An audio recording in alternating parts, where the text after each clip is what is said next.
Hey, it's Dr. Deal with 5 reasons why getting through a day after just losing a loved one can be a challenge.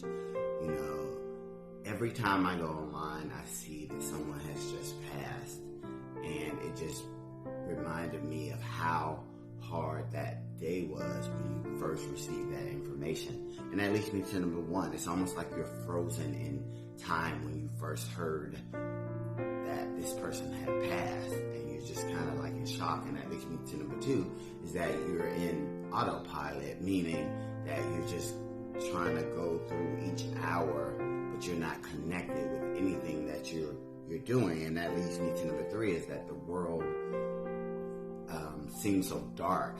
And that leads me to number four, is that you feel so isolated, because the grieving process is like a lonely process, because you're in your head with all your thoughts and thinking about the person and how you're going to miss them, and that leads me to number five, is that everything seems so heavy, so trying to complete a task is just daunting, and it just feels so overwhelming.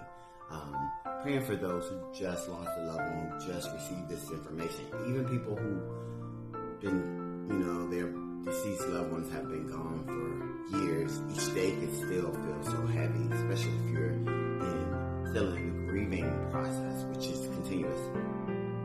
Just praying for everybody. If you're struggling, please seek a therapist to help you